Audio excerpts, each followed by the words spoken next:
Now, ladies and gentlemen, I talked yesterday at some length about Barack Obama's obsessive hatred for the state of Israel and the anti-Semitism that defines his administration, which goes out of the way to attack Israel, withholds ammunition from Israel as it's fighting the Islamo-Nazis Hamas in an unprovoked war.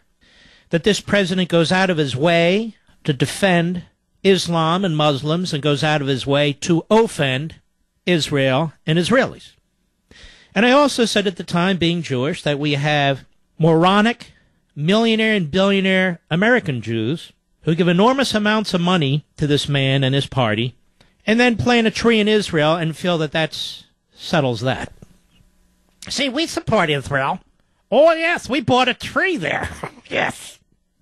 Anyway, Netanyahu responded today in part, and I want to play, it's brief, it's 30 seconds, through a translator. He said more, but I'll just play this. Cut one, go. It must be understood that our supreme interests, chiefly the security and unity of Jerusalem, are not the main concern of those anonymous officials who attack us and me personally, because the assault on me comes only because I defend the state of Israel. Were I not to defend the state of Israel, were I not to insist vigorously on our national and security interests, they would not be attacking me. And despite all of the attacks I suffer, I will continue to defend our country. Don't you wish we had a president like they have a prime minister in Israel? Obama would be saying, don't ever attack me personally. You can attack the country. Look, I go overseas. I give speeches. I trash my own country. It sucks. I want to fundamentally transform it. Why do you think the border's open? We're importing everybody we can. We want to change the culture, the demography, the demographics, I should say. The people. We want to change the whole damn country. It sucks from inside out. But don't attack me. I'm Barack Obama. And Netanyahu says they attack me because I defend my country. And who is he defending his country from here? From Obama. From Obama. It's absolutely unbelievable. Yes, we live in Obama land, where up is down and down is up, and left is right and right is left. Jen Psaki, the spokesperson at the State Department, she was asked about this. The anonymous source who trashed Netanyahu personally, calling him a chicken S, which is so truly outrageous. They don't even call the guy that runs ISIS a chicken S. They dare not call Putin a chicken S. The commie who runs China, they don't call him a chicken S. They don't call the Castro brothers chicken S's. They don't call the fool that runs Venezuela chicken S. They don't call mass murderers chicken S's. They don't call terrorists chicken S's. But the Jew who runs the Jewish state, he's a chicken S. Jen Psaki at the State Department asked a question by a Reuters reporter, Arshad Mohammed. Cut two, go. Is the administration trying to figure out who made these inappropriate and counterproductive comments? No. Why not? There are anonymous sources in all of your stories every single day. If we spent all of our time focused on that effort, we wouldn't be working on diplomacy. Really? Why? It might go up in the State Department? I have my suspicions. That's all it is. I can't prove it. John Kerry. I have my suspicions, Mr. Producer. John Kerry. But I don't want to point a finger at this point. John Kerry. But it's got to be somebody very, very senior for this fool Jeffrey Goldberg at the pathetic Atlantic to write this. John Kerry. So that's why I think the spokesman, no, we're not going to look at their anonymous sources here. Look, we only tap the phones of reporters. We only intercept cell phone calls from Fox reporter James Rosen and his parents. Look, we only do stuff to that Cheryl Atkinson and her computer, take data off, put data in, put wires in, take wires out. We only have an NSA program to monitor zillions and zillions of phone numbers and calls. No, we don't tap into the calls, but we're like, who's calling who? Who's calling what? But why should we go after somebody who's anonymous? John Kerry. Yes. So Josh Not Ernest has asked the same question, the spokesman at the White House.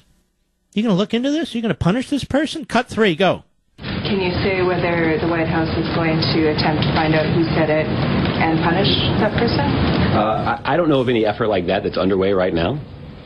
Again, there are anonymous comments like this that are shared. Stop. You notice how they say the same thing? Because they get on their little speaker phones, maybe even Skype. You know, they're really cutting edge over there, and they speak to each other. All right, look, we know who this came from. John Kerry. So let's just say, look, they're anonymous sources all the time. You know, whatever.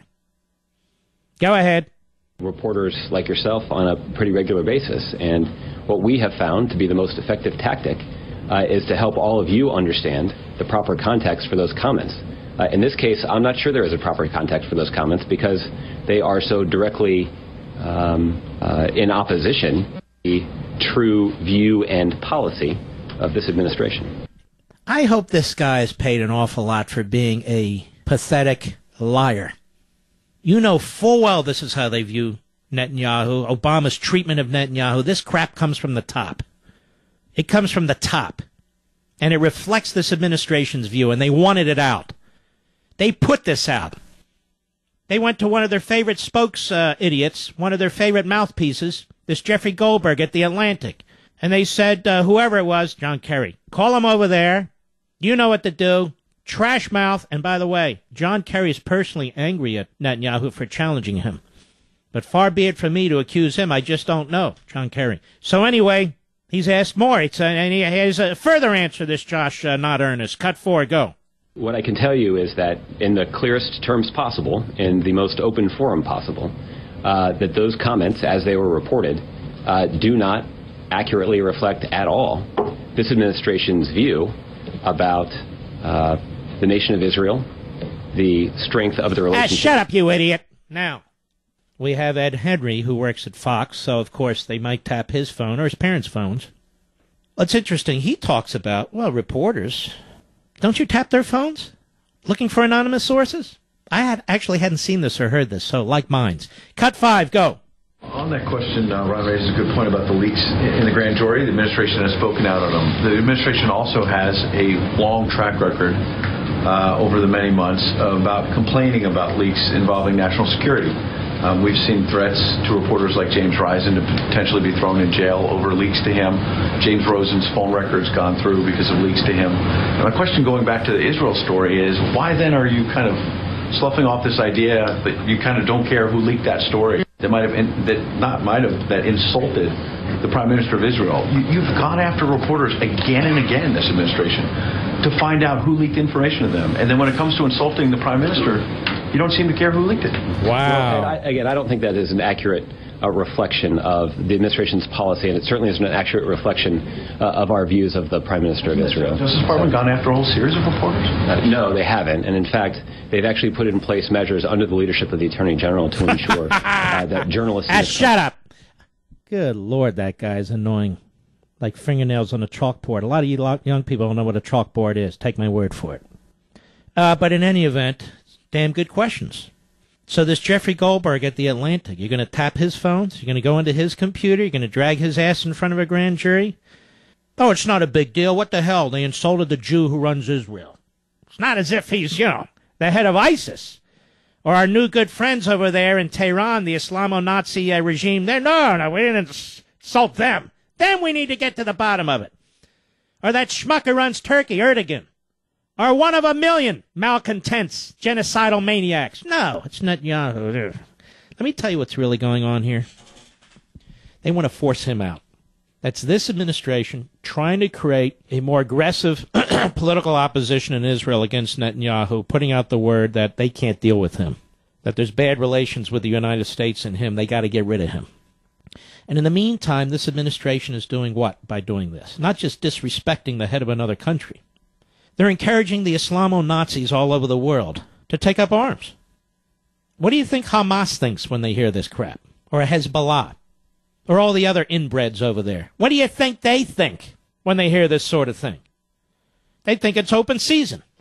What do you think they think when they hear the administration cut off ammunition to Israel when in the middle of a war with Hamas? This isn't a joke. This is serious. This is not funny.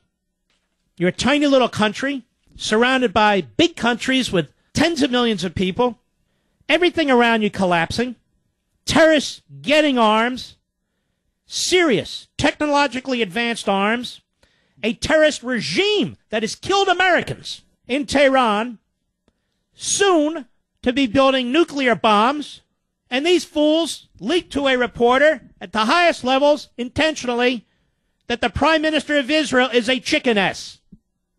Now, I've said to you before, and I don't believe anybody has said it to you as often and as strenuously as I carry no special brief for the Republican establishment. I detest the Republican establishment. I can't go to the Republican convention, not because they won't have me, but I won't have them. I believe in a free country. I believe in conservative Republicans. I believe in constitutional conservatism. All of that said, the Democrats must lose this election because they're taking the country down, they're taking allies down, they're taking our children and our grandchildren down. And sometimes you have to make alliance, temporarily, I emphasize, with people you dislike. With people you dislike. And this is one of those times. But the difference between me and some of the others behind microphones, I know what we're getting in doing this, which is why I support a more fundamental constitutional approach to saving the Republic. Because I know the Democrats are destroying the Republic, and I know the Republicans don't seem to give a damn in any effective and leadership way.